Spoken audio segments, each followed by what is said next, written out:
So rate of change of velocity. Next topic that we will be dealing with is the rate of change of velocity. During uniform motion of an object along a straight line, the velocity remains constant with time. जब एक body uniform motion से चलती है एक straight line में, तो उसकी velocity जो है वो विद टाइम कांस्टेंट रहती है. वेलोसिटी के अंदर हमने देखा कि दो एस्पेक्ट्स हैं, एक है उसका मैग्नीट्यूड और एक है उसकी डायरेक्शन. क्योंकि बॉडी स्ट्रेट लाइन में चल रही है तो डायरेक्शन नहीं चेंज हो रही, और क्योंकि यूनिफॉर्म मोशन में चल रही है तो इसलिए उसका रेट ऑफ मोशन यानी कि स्पीड भी चेंज नहीं हो रही. क्योंकि ना रेट चेंज हो रहा है ना डायरेक्शन चेंज हो रही है, इसीलिए वेलोसिटी भी चेंज नहीं हो रही. किसी भी टाइम इंटरवल के अंदर जो वेलोसिटी का चेंज अगर आप कैलकुलेट करोगे तो वो जीरो आएगा, because there is no change. लेकिन जब कोई बॉडी नॉन यूनिफॉर्म मोशन में चलती है तो वेलोसिटी जो है वो विद टाइम वेरी करती है. इसकी अलग अलग इंस्टेंट पे अलग अलग वैल्यूज होती हैं, different points of the path पे इसकी अलग अलग वैल्यूज होती हैं. इसीलिए चेंज इन वेलोसिटी जो है ऑब्जेक्ट का किसी भी टाइम इंटरवल में वो जीरो नहीं होता. Can we now express the change in velocity of an object? इस क्वेश्चन को आंसर करने के लिए हमें एक और फिजिकल क्वांटिटी इंट्रोड्यूस करनी पड़ेगी, which is called acceleration. Acceleration is a measure of the change in velocity of an object per unit time. Acceleration is a measure of the change in the velocity of an object per unit time, यानी कि किसी भी body की velocity में with time per unit of its time क्या change आता है उसे एक्सेलरेशन कहा जाता है. फॉर एग्जांपल, अगर एक बॉडी की वेलोसिटी जो है वो 3 सेकंड्स के अंदर 20 मीटर पर सेकंड से बढ़कर 50 मीटर पर सेकंड हो जाती है, तो उसका चेंज इन वेलोसिटी कितना होगा? 50 minus 20 that is 30 metre per second. कितने टाइम में हुआ? 3 सेकंड्स के अंदर. तो एक्सेलरेशन कितनी होगी उसकी? 30/3 that is 10 metre per second. लेकिन वो जो मीटर पर सेकंड है वो सिंप्लीफाई होके क्या बन जाता है? 10 मीटर पर सेकंड स्क्वायर. सो अगर किसी बॉडी की जो वेलोसिटी है, इनिशियल वेलोसिटी, उसको हम रिप्रेजेंट करते हैं स्मॉल यू से, और फाइनल वेलोसिटी को रिप्रेजेंट करते हैं स्मॉल वी से. तो इनिशियल वेलोसिटी को फाइनल वेलोसिटी में से माइनस करें तो you will get change in velocity over t is time.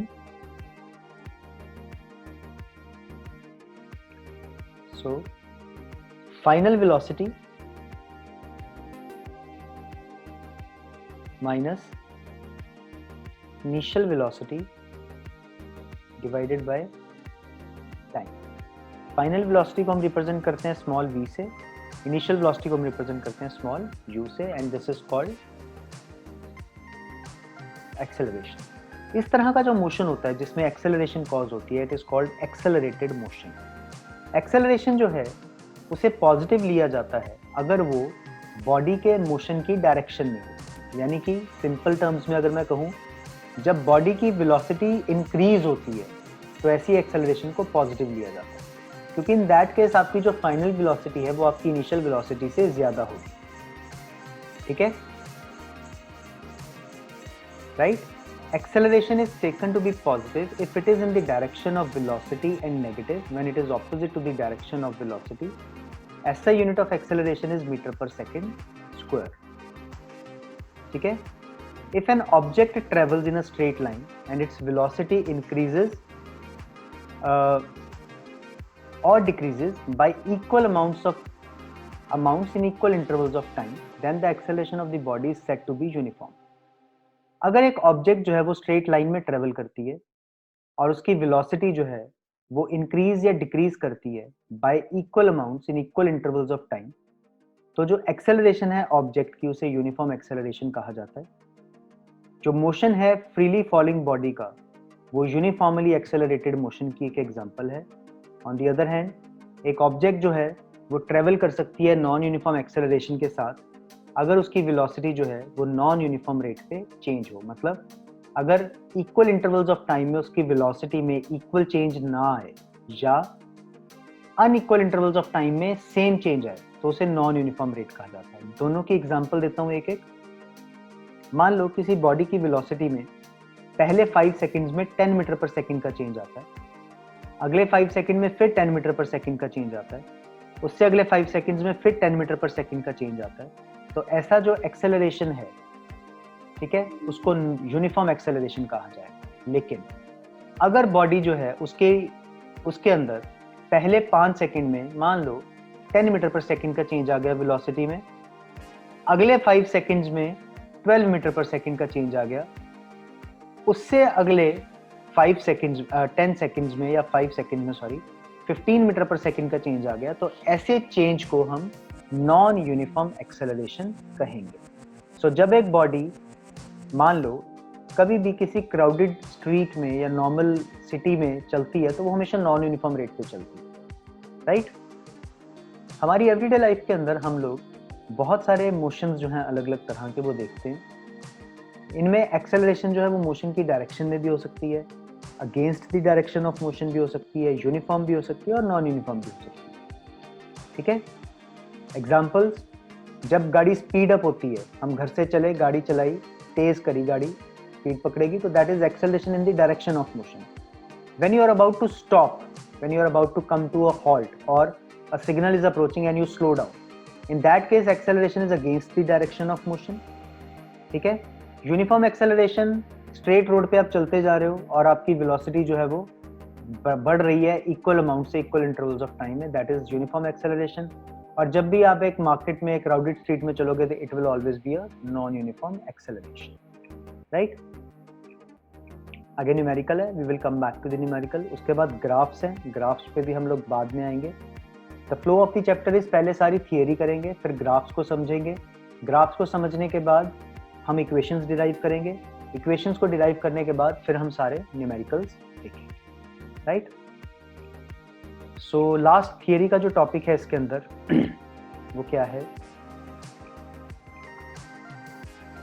Uniform circular motion. जब भी किसी ऑब्जेक्ट की जो वेलोसिटी है वो बदलती है तो हम कहते हैं कि ऑब्जेक्ट जो है वो एक्सेलरेट कर रही है।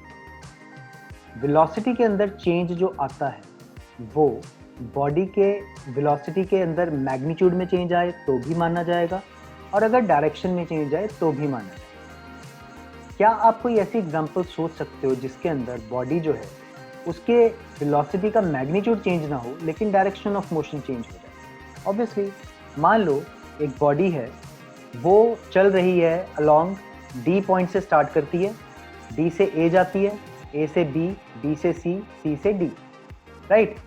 डी से ए जाते समय उसकी वेलोसिटी है मान लो 10 metre per second, 10 metre per second towards, we can say it can be west, right. A पे जाके वो अपनी वेलोसिटी का मैग्नीट्यूड चेंज नहीं करता लेकिन उसकी डायरेक्शन टुवर्ड्स साउथ हो गई, so it has a velocity of 10 metre per second towards south. तो हालांकि यहाँ पे मैग्नीट्यूड चेंज नहीं हुआ बट डायरेक्शन चेंज हो गई, और change in direction would be considered a change in velocity. Again B point पे उसकी डायरेक्शन चेंज हो गई और अगेन सी पॉइंट पे उसकी डायरेक्शन चेंज हो गई। तो इन ऑल केसेस जो डायरेक्शन है ऑब्जेक्ट की वो चेंज हो रही है हर पॉइंट पे, हर कॉर्नर पॉइंट पे। तो यहाँ पर 1 2 3 टाइम्स इसकी डायरेक्शन चेंज हुई। ऐसे ही इसमें अगर पॉइंट ए से चले, ई से चले, यहाँ पे चेंज हुई डायरेक्शन एफ पॉइंट पे, फिर ए पे चेंज हुई, फिर बी पे चेंज हुई, फिर सी पे, फिर डी पे, फिर ई पे, राइट। तो डायरेक्शन चेंज होती जा रही है even if it travels with a constant velocity by magnitude, right. Even then, क्योंकि वेलोसिटी एक वेक्टर क्वांटिटी है जिसके अंदर मैग्नीट्यूड और डायरेक्शन दोनों इंपॉर्टेंट है, इसीलिए डायरेक्शन का चेंज होना भी वेलोसिटी का चेंज माना जाएगा। तो हम कहेंगे कि अगर कोई एथलीट, कोई गाड़ी, कोई साइकिल, कुछ भी इस पाथ के अलोंग चले even with constant speed, even then उसकी वेलोसिटी जो है वो कांस्टेंट नहीं है। बहुत इंपॉर्टेंट टॉपिक है बेटा, ध्यान से इसको समझना। मान लो इन्होंने अब आगे यही समझाया हुआ है, तो इसमें 3 बारी डायरेक्शन चेंज हो रही है क्योंकि 4 कॉर्नर पॉइंट्स हैं। इसमें 1 2 3 4 5 टाइम्स चेंज हो रही है क्योंकि 6 कॉर्नर पॉइंट्स हैं, ठीक है। इसके अंदर और ज्यादा बार हो रही है, और एक सर्कुलर पाथ में आप देख सकते हो जितना ये सर्कल और बनता जा रहा है उतनी ज्यादा बारी डायरेक्शन चेंज होती जा रही है। तो सर्कल में तो infinite number of times her point पे डायरेक्शन चेंज होगी। तो हम कह सकते हैं कि एक सर्कुलर पाथ पे जो डायरेक्शन है वो हर पॉइंट पे चेंज होती है। सो इसीलिए वेलोसिटी जो है वो हर पॉइंट पे चेंज होती है। And that is why very very very important question, why is a uniform circular motion said to be accelerated? Now, uniform circular motion. Circular motion means object is traveling in a circular path. Uniform का मतलब it is traveling equal distances in equal intervals of time. ठीक है, but still acceleration equal distances travel कर रहा है या इन equal intervals of time, तो rate of movement तो सेम है, that means, but still it is called accelerated, means still its velocity is changing. Velocity change होने का रीजन क्या है? वेलोसिटी चेंज होने का रीजन है चेंज इन डायरेक्शन। जब भी कोई बॉडी सर्कुलर पाथ पे चलती है, सर्कुलर पाथ पे चलते हुए हर पॉइंट पर उसका जो डायरेक्शन है मोशन का वो चेंज होता है, ठीक है। डायरेक्शन ऑफ मोशन चेंज होने के कारण जो वेलोसिटी है उसको भी चेंज्ड माना जाएगा, और वेलोसिटी का चेंज जो है वो एक्सेलरेशन कहलाता है, एंड दैट इज व्हाई जब भी कोई बॉडी सर्कुलर मोशन पे चलती है तो उसके मोशन को यूनिफॉर्म माना जाता है, ठीक है जी, right. So just to answer it once again as per the whole technical answer, अगर एक एथलीट मूव करता है with a velocity of constant magnitude along the circular path, the only change in its velocity is due to the change in the direction of motion. The motion of the athlete moving along the circular path is therefore an example of an accelerated motion. We know that the circumference of a circle of radius r is given by 2 pi r. If the athlete takes t seconds to go once around the circular path of radius r, the velocity v is given by v equal to 2 pi r by t. 2 pi r क्या हो गया? Circumference, ठीक है। तो total distance travel कितना हो जाएगा? 2 pi r के बराबर। और जिस तरीके से स्पीड जो होती है वो होती है distance travelled upon time taken. Distance circular path के केस में है सर्कमफ्रेंस के बराबर 2 pi r, time taken is t, तो वेलोसिटी जो होगी सर्कुलर पाथ में वो क्या होगी? 2 pi r अपॉन t, ठीक है। तो जब भी एक बॉडी सर्कुलर पाथ में यूनिफॉर्म स्पीड से मूव करती है तो उसके मोशन को हमेशा यूनिफॉर्म सर्कुलर मोशन जो है वो माना जाता है। एक्टिविटी 8.11, एक थ्रेड ले लो और उसके साथ एक छोटा सा स्टोन बांध दो, उसको अपने सिर के ऊपर ऐसे विर्ल करो जैसे फिगर में दिखाया गया, ठीक है। अब आप स्टोन को किसी भी एक पॉइंट पे रिलीज कर दो, छोड़ दो, मतलब उस थ्रेड को छोड़ दो, ठीक है। फिर उसको उठाओ, घुमाओ, फिर उसको किसी और पॉइंट पे छोड़ दो, फिर उसको उठाओ, घुमाओ, फिर किसी पॉइंट पे छोड़ दो। नोटिस करो कि क्या हर बारी अगर आप अलग अलग डायरेक्शन, अलग अलग पॉइंट पे अगर आप लूज करते हो थ्रेड को, तो क्या हर बारी स्टोन एक ही डायरेक्शन में जाता है? आंसर आएगा no. Every time the stone flies away in a different direction, ठीक है। ऐसा क्यों होता है? Why does the stone fly away in different direction? अगर आप केयरफुली नोट करोगे तो जब आप उसको रिलीज करते हो तो स्टोन जो है वो एक स्ट्रेट लाइन में मूव करेगा which is tangential to the circular path. तो if I tell you, just अगर हम इसी फिगर की बात करें, इस पॉइंट पे अगर आप इसको रिलीज करते हो तो it will go along this direction. ये इसका टेंजेंशियल पाथ है। टेंजेंशियल क्या होता है? हर सर्कल के हर पॉइंट पे एक पर्टिकुलर डायरेक्शन होती है, मतलब एक लाइन जो ड्रॉ होती है उसको बोलते हैं टेंजेंट। छोटा सा एग्जांपल दे रहा हूँ, ये एक सर्कल है, एक लाइन जो इस सर्कल के बाहर रहे और इस सर्कल को जस्ट एक पॉइंट पे टच करके निकल जाए, that is called the tangent to this circle. और हर पॉइंट पे एक ही टेंजेंट बन सकती है विच विल बी यूनिक, ठीक है, विच विल बी यूनिक। तो सर्कुलर पाथ में हर पॉइंट पे जो डायरेक्शन होती है it is along the tangent that can be drawn at that particular point. तो इसीलिए अगर मैं मान लो यहाँ पे लाके स्टोन को छोड़ता हूँ तो stone will go in this direction because इस टाइम पे इसकी टेंजेंट इस डायरेक्शन में। अगर मैं स्टोन को यहाँ पे लाके छोड़ता हूँ तो stone will fly away in this direction, क्योंकि इस टाइम पे इसकी जो टेंजेंट है वो इस तरफ है। अगर मैं स्टोन को यहाँ छोड़ता हूँ तो it will fly away in this direction. So her point पे जो टेंजेंट है सर्कल को जो बन सकती है वो अलग डायरेक्शन में जा रही है, दैट इज व्हाई स्टोन हर बारी डिफरेंट डायरेक्शंस में जाएगा। This activity also shows that at every point of the circular path there is a change in the direction of motion, and since there is a change in the direction, that is why even if an object is moving with a uniform speed in a circular path, still its velocity would change, and that change in velocity would be called acceleration, right? Similarly, जब एक athlete एक hammer या discus throw करता है एक sports meet के दौरान, तो वो हैमर को होल्ड करता है अपने हाथ में और अपनी बॉडी को एक कर्व देता है, पीछे की तरफ झुकता है। चाहे आप शॉर्ट पुट वाले को देख लो, चाहे आप हैमर थ्रो वाले को देख लो, चाहे डिस्कस थ्रो वाले को देख लो, वो अपनी बॉडी को कर्व करते हैं। तो अपनी बॉडी को कर्व करने का उनका पर्पस क्या होता है कि अगर वो अपनी बॉडी को कर्व करके फिर हैमर को थ्रो करेंगे या डिस्कस को थ्रो करेंगे, तो जो हैमर है it will fly along the tangential path and go the maximum distance. अगर एक पर्सन अपराइट खड़ा होके, मान लो एक पर्सन, ये पर्सन खड़ा है और ये डायरेक्टली डिस्कस को थ्रो करता है यहाँ से, ठीक है। तो डिस्कस जो है it will go in this direction and ultimately, rather ऐसे भी नहीं जाएगा ये, ultimately it will go in a parabolic path and come to the ground, right. But अगर यही ये पर्सन अपनी बॉडी को कर्व दे ले, ऐसे पीछे की तरफ को मुड़ जाए थोड़ा सा,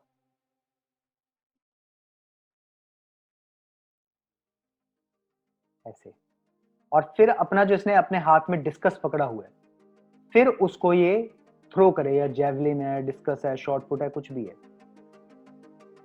ठीक है। तो ये इस डायरेक्शन में जाएगा and it will go the maximum distance. और क्योंकि अब ये इस डायरेक्शन में जा रहा है, तो ये इधर को जाएगा and it will go the maximum distance, right.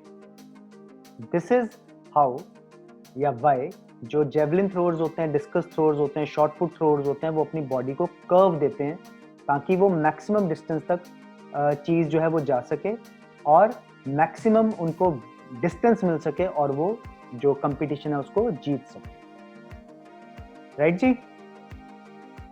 बहुत सारी ऐसी और फेमिलियर एग्जांपल्स हैं जहां पर ऑब्जेक्ट्स यूनिफॉर्म सर्कुलर मोशन में मूव करती हैं, जैसे कि मून का motion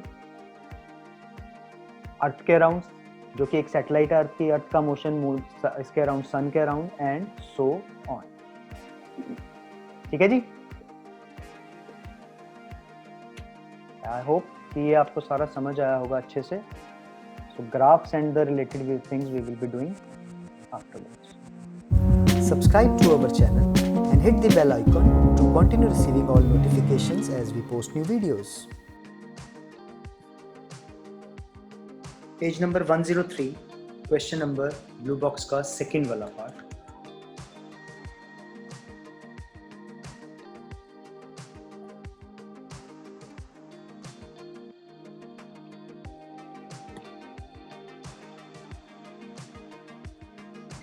A bus decreases its speed from 80 km per hour to 60 km per hour in 5 seconds. Find the acceleration of the bus. Numericals के अंदर हमें आइडेंटिफाई करना होता है कि हमारे को क्या क्या गिवन है। हमने उसको रेलिवेंट नोटेशन के साथ, रेलिवेंट साइन के साथ, रेलिवेंट सिंबल के साथ हमने सबसे पहले क्वेश्चन में से आइडेंटिफाई करके नोट डाउन करना है और उससे उसके एसआई यूनिट में कन्वर्ट करना है। बस की स्पीड जो है वो 80 से 60 हो रही है, तो पहले कौन सी स्पीड है? 80 किलोमीटर पर आवर, तो उसे हम लेंगे इनिशियल वेलोसिटी u। बाद में वो 60 किलोमीटर पर आवर हो जाती है, तो उसको हम ले लेंगे 60 किलोमीटर पर आवर को ले लेंगे फाइनल वेलोसिटी v, और दोनों को हम चेंज करेंगे मीटर पर सेकंड में। As we know, kilometre per hour को अगर मीटर पर सेकंड में चेंज करना हो तो इंटू 5/18 कर सकते हैं हम, ठीक है। So 240 2 9 we get 200/9 metre per second. Similarly 60 kilometre per hour को जब हमने चेंज करना होगा तो 60 into 5/18, 6 3 6 10 we get 50/3 metre per second. Time is already in seconds, acceleration हमने ढूंढी है। हमारे पास 3 इक्वेशंस ऑफ मोशन है, v equal to u plus at, s is equal to ut plus half at square, और v square minus u square is equal to 2as। हमने इन तीनों का मैक्सिमम यूज करना है एक्सेलरेटेड मोशन के questions में। तो आपने ये आइडेंटिफाई करना है कि कौन सी इक्वेशन आप यूज करोगे और वो आप कैसे आइडेंटिफाई करोगे? आप देखोगे कि आपको क्या क्या गिवन है और आपको क्या ढूंढना है और कौन से फॉर्मूला या इक्वेशन उसको रिलेट करते हैं। जैसे मुझे यहाँ पे u, v और t मालूम है और मुझे a ढूंढना है, तो वो कौन सी इक्वेशन है जो इन चारों को इक्वेट करती है? ये इक्वेशन आप वही यूज कर सकते हो जिसके अंदर सिर्फ एक ही चीज अननोन है, right? So going ahead with and using v equal to u plus 80, I get 50 by 3 is equal to 200 by 9 plus a हमें ढूंढना है इंटू टाइम, टाइम है 5 सेकेंड्स, और 50 by 3 minus 200 by 9 is equal to 5a, right? दोनों calcium 9, 150 minus 200 is equal to 5a, minus 50 by 9 is equal to 5a, और a is equal to minus 50 by 9, 5 दूसरी तरफ जाके डिवाइड हो जाएगा नीचे, so minus 10 by 9 that is minus 1.1 metre per second square. ठीक है जी। उसके बाद थर्ड क्वेश्चन है इसी ब्लू बॉक्स का, अ train starting from a railway station and moving with uniform acceleration attains a speed of 40 kilometre per our.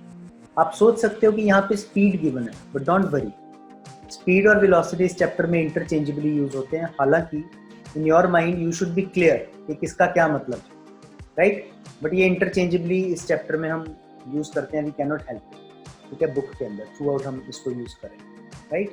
सो आप उसकी चिंता ना करो कि उन्होंने स्पीड दिया कि वेलोसिटी दी है, try and use the same method जो एक्चुअल क्वेश्चन है। अ ट्रेन स्टार्टिंग फ्रॉम रेस्ट, मतलब initial velocity is equal to 0, moving with uniform acceleration attains a speed of, कितनी स्पीड उसने अटेन की? 40 किलोमीटर पर आवर। तो ये हो गई उसकी फाइनल स्पीड, कितने टाइम में?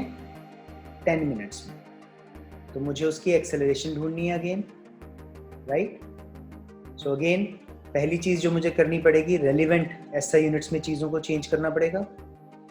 किलोमीटर पर आवर को मिनट पर सेकंड में चेंज कर, मीटर पर सेकंड में चेंज करने के लिए इंटू 5/18 करेंगे।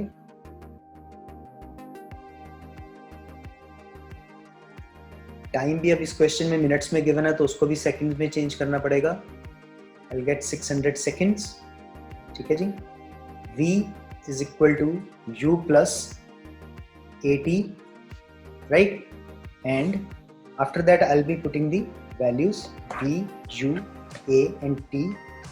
I know v is 100 by 9, I know u which is 0, plus acceleration I need to find and time is 600. So 100 over 9 is equal to 600 a, और a is equal to 100 over 9, 600 नीचे आके इसके साथ multiply हो जाएगा। So 1/54 metre per second square is the acceleration, right जी? इसके बाद पेज नंबर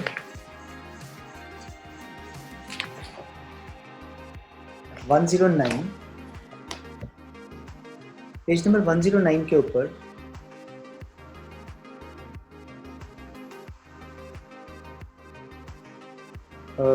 एग्जाम्पल 8.6,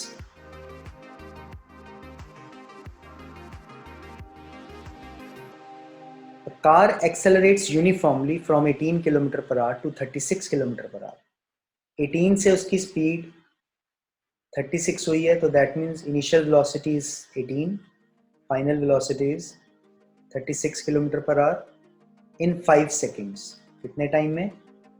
5 सेकेंड्स के अंदर। हमने ढूंढनी है एक्सेलरेशन और डिस्टेंस ट्रेवल, a ढूंढना है और s ढूंढना है। अगेन पहले मुझे इसको चेंज करना पड़ेगा रेलिवेंट उसमें। I get 5 metre per second, और 36 किलोमीटर पर आवर को अगर मैं मीटर पर सेकेंड में चेंज करूंगा इंटू 5/18 करके, I get 10 metre per second, right? to find A, I will use V is equal to U plus AT, क्योंकि इसी फॉर्मूले के अंदर बाकी हमें सब कुछ पता है, सिर्फ A अननोन है, तो वो we can find out. So 10 is equal to 5 plus A into time is 5, और 10 minus 5 is equal to 5A. 5 over 5 is equal to A. So A is equal to 1 meter per second square. Now I need to find S, right?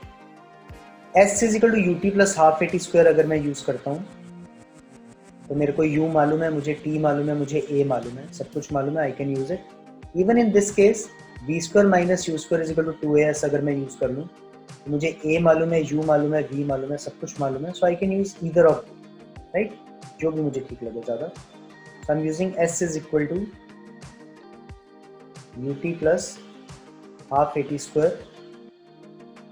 U है 5, time भी है 5, plus half into acceleration है 1 into time है 5. So 25 plus half into 25, that is 25 plus 25 by 2, you get 37.5 meters. This is the distance traveled by the car in this time. Example number 8.7. The brakes applied to a car produce an acceleration of 6 meter per second square in the opposite direction to the motion. एक गाड़ी चल रही है, break लगती है तो 6 metre per second square की acceleration produce होती है ऑपोजिट डायरेक्शन में. अगर गाड़ी को रुकने में 2 सेकेंड्स लग जाते हैं इसके बाद, तो हमने बताना है कि गाड़ी रुकने से पहले कितना डिस्टेंस ट्रेवल करती है. ठीक है जी. एक्सेलरेशन है 6 मीटर पर सेकेंड स्क्वायर की इन द ऑपोजिट डायरेक्शन. गाड़ी अगर इधर चल रही है तो एक्सेलरेशन इस डायरेक्शन में हो रही है. मीन्स ऑब्वियसली जो गाड़ी है वो स्लो डाउन हो रही है, और क्योंकि गाड़ी स्लो डाउन हो रही है इसीलिए एक्सेलरेशन -6 लेना पड़ेगा. ये हमें देखना पड़ेगा, क्वेश्चन नहीं देगा कि ये नेगेटिव एक्सेलरेशन है. This you have to see, right. So A is -6 metre per second square. गाड़ी को लगते हैं 2 सेकेंड्स रुकने में. रुक रही है गाड़ी मीन्स फाइनल वेलोसिटी इज 0. ठीक है जी. और निकालना क्या है, डिस्टेंस s. अगेन s कौन कौन से 2 फॉर्मूलाज में आता है. s आता है ut plus half at square में, और आता है s v square minus U square is equal to 2as में. अगर मैं इन दोनों को देखूं तो इन दोनों में s के अलावा एक और अननोन क्वांटिटी u आ रही है. सो दैट मीन्स मैं डायरेक्टली इन दोनों को ही यूज नहीं कर सकता, मुझे पहले u ढूंढना ही पड़ेगा. So first I use the formula v is equal to u plus 80. 0 is equal to u plus -6 into 2. 0 is equal to u minus 12, or u is equal to 12 meter per second. This is u, right? Then now I will be finding s. So let me now use this formula, because in the last question I used s is equal to ut plus half at square. So using v square minus u square is equal to 2as. v is 0, so 0 का square minus u है 12, 12 का square is equal to 2 into a है -6 into s. So 0 minus 144 is equal to -12s. -144 over -12 is equal to s. s is equal to 12. सो रुकने से पहले गाड़ी कितना distance travel करेगी, गाड़ी 12 मीटर का डिस्टेंस ट्रेवल करेगी. पेज नंबर 109 पर ही जो ब्लू बॉक्स है उसके अंदर a bus starting from rest moves with a uniform acceleration. First question में a bus starting from rest moves with a uniform acceleration of 0.1 metre per second square for 2 minutes. Find the speed acquired and the distance travelled. A bus starting from rest है मतलब initial velocity 0, moves with a uniform acceleration of 0.1 meter per second square for 2 minutes. Time कितना है, 2 minutes. Find the speed acquired मतलब final velocity ढूंढनी है, and the distance travel मतलब s ढूंढना है, राइट? सिर्फ टाइम ही एक ऐसी चीज़ दी हुई है इसके अंदर जो अपने प्रॉपर SI यूनिट में नहीं है, तो मैंने उसको 120 बना दिया 60 से मल्टीप्लाई करके. Now to find v, we will use formula v equal to u plus 80. So that is 0 plus a 0.1 into time, that is 120. So 0.1 means 1 over 10 into 120. So the velocity becomes 12 meter per second. Then s की value ढूंढनी है, so again I can use either of the two formulas. In this case v square minus u square is equal to 2as. v है 12, तो 12 का square minus 0 का square is equal to 2 into a है 0.1 into s. 144 minus 0 is equal to 2 into 1 by 10 into s. 144 into 10 over 2 is equal to displacement, और displacement is equal to 720 meters. So इतना distance travel कर लेगी बस जो है इस टाइम इंटरवल के अंदर. Then second question इसी का. A train is traveling at a speed of 90 km per hour. Brakes are applied so as to produce a uniform acceleration of minus 0.5 meter per second square. Find how far the train will go before it is brought to rest. रुकने से पहले कितना distance travel करेगी वो, ये हमने बताना. A train is traveling at a speed of 90 km per hour. इस स्पीड पे चल रही है ये, तो इसकी इनिशियल वेलोसिटी होगी 90 km per hour. Brakes are applied so as to produce a uniform acceleration of minus 0.5 meter per second square. ठीक है.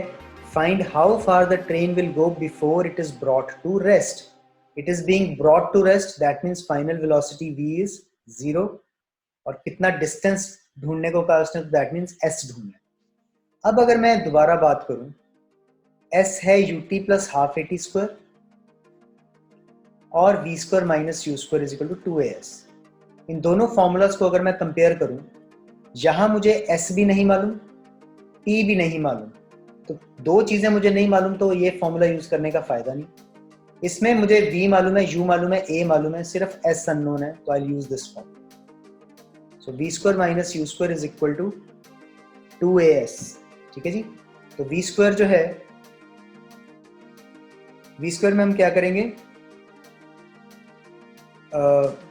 v is 0, so 0 का square minus, sorry I forgot to change 90 km per hour into meter per second. I'll get 25 meter per second. ठीक है. so 0 square minus 25 square is equal to 2 into minus 0.5 into s, right? s हमें ढूंढना है. तो 0 minus 625 is equal to minus 1 into s, और minus 625 is equal to minus s, और s is equal to 625 meter. This is the distance it will travel before it is brought to rest. Question number 3, बहुत important question है. A trolley while going down an inclined plane has an acceleration of 2 centimeter per second square. इसकी acceleration है 2 centimeter per second square की. What will be its velocity 3 seconds after the start? Time है 3 seconds, velocity 3 seconds after the start. Starting हुई है मतलब rest से, तो initial velocity will be 0. And after 3 seconds ढूंढना है मतलब v हमें ढूंढना है, राइट? 2 सेंटीमीटर पर सेकंड स्क्वायर को मैं चाहूँ तो मीटर पर सेकंड में चेंज कर सकता हूँ. 1 सेंटीमीटर इज 1 by 100 मीटर, तो मुझे सिर्फ इसको बाय 100 करना पड़ेगा क्योंकि टाइम ऑलरेडी रेलिवेंट यूनिट में है, right? So v is equal to u plus 80, right? v हमें ढूंढना है, u है 0, एक्सेलरेशन है 2 by 100, टाइम है 3. सो 0 plus 6 by 100 और 0.06 मीटर पर सेकेंड. या फिर अगर मैं चाहूँ तो इसको वापस से कन्वर्ट करके 60 सेंटीमीटर पर सेकंड में भी कन्वर्ट कर सकता हूँ। ठीक है जी, right. Fifth question, fourth simple है, आप खुद कर सकते हो। फिफ्थ क्वेश्चन मैं बता रहा हूँ, a stone is thrown in a vertically upward direction with a velocity of 5 metre per second. कितनी वेलोसिटी से उसको थ्रो किया गया, वो उसकी इनिशियल वेलोसिटी हो गई। If the acceleration of the stone during its motion is 10 metre per second square in the downward direction. Stone जा रहा है ऊपर, लेकिन एक्सेलरेशन उसकी नीचे की तरफ एक्ट कर रही है। इसका मतलब क्या है, the acceleration has to be taken as negative. What will be the height attained by the stone and how much time will it take to reach there? अब इस चीज में एक ध्यान देने वाली बात है जो आपको हमेशा पता होनी चाहिए। वो बात क्या है? वो बात है कि जब भी कोई चीज को हम ऊपर की तरफ फेंकते हैं तो number 1, velocity at highest point is always 0। चीज ऊपर जाती जाती स्लो डाउन होती जाती है और हाईएस्ट पॉइंट पे जाके वो रुक जाती है और वहां से फिर वापस आना शुरू होती है। तो वेलोसिटी एट हाईएस्ट पॉइंट यानी कि v इज 0। और अपवर्ड जर्नी में हाइट ही क्या होती है? हाइट इज डिस्टेंस, राइट, क्योंकि ऊपर की तरफ को जा रहा है तो वही डिस्टेंस है इसका, राइट। सो बेसिकली हमने s ढूंढना और t ढूंढना है। Now v is equal to u plus at का फॉर्मूला यूज करेंगे। v है v हमें ढूंढना है, सॉरी, u है 5, a है -10 और टाइम भी हमें ढूंढना है, sorry, v is 0 highest point पे, sorry, 0 is equal to 5 minus 10t और 10t is equal to 5, t is equal to 5 by 10, 0.5 seconds.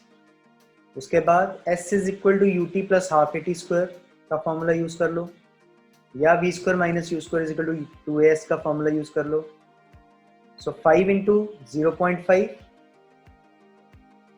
Plus half into -10 into 0.5 का स्क्वायर, 2 5 से 10 कट जाएगा। 5 इंटू 0.5 इज 0.25 प्लस -5 इंटू 0.5 का square is 0.25, 0.25 plus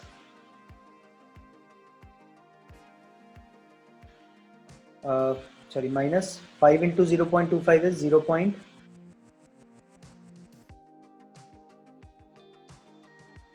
1.25, right? Let me just check. I guess I did something wrong. Upward with a velocity of 5 meter per second, acceleration is this. I can wrong.